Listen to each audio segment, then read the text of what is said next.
Magandang araw mga minamahal kong SSS pensioners.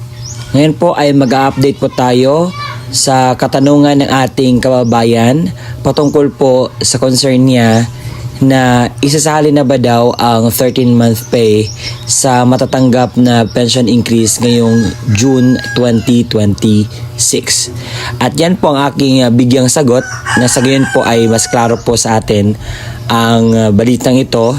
Hindi po ito gawa-gawa dahil nakabase po ito sa website or article na akin pong ipapakita po sa inyo. But bago yan, inaanyahan kita na tapusin mo ang video nito hanggang sa dulo na sa gayon makuha mo po ang punto ng video kong ito. Sa hiling po ng ating mga minamahal na SSS pensioners, natupad na po ang inyo pong pangarap na magkaroon ng pension increase. At ito ay mabibigay ng mas maaga sa June 2026. At heto po ang article na nagsusupport dito sa aking sinasabi.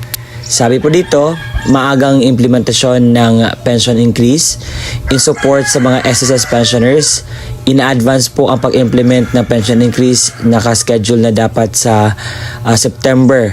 Ngayon po ay bibigay na sa June para po ma-provide ang financial relief sa ating mga retirement and disability pensioners na makatanggap sila ng 10% at death and survivor benefits naman ay makakuha ng 5%. So ang SSS ay mag-expect po na mag-release ng 6.5 billion para po sa early implementation sa pension increase from June to August, directly supporting the millions of pensioners in their families.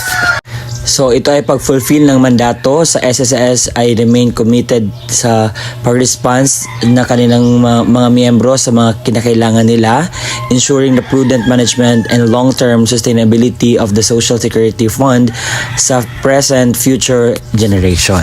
Ang tanong ng bayan ngayon, kasama na ba ang 13-month pay sa pension increase na matatanggap ngayong June 2026? Ang sagot po ay hindi po kasali dahil ang 13-month pay ay doon po talaga ibibigay sa December.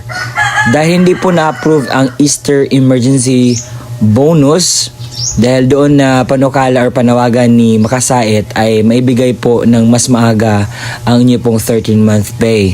But sad to say na hindi siya na-aprubahan at ang inaprubahan po ay ang pension increase na mas maagang ibibigay.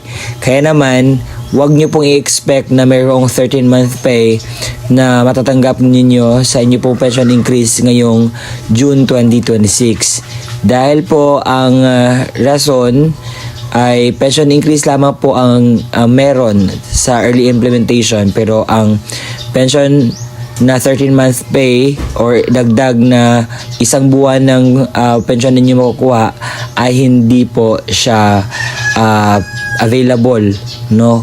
Sa mga nagtanong, wala po itong kasaling 13-month pay. Baka may nakita kayong mga vlogs dyan na kasali daw yung 13-month pay sa June 2026 ay hindi po yun totoo dahil wala po talagang pruweba or programa that supports na sabi po na ibibigay ng mas maaga ang 13-month pay ninyo. And I hope that helps po.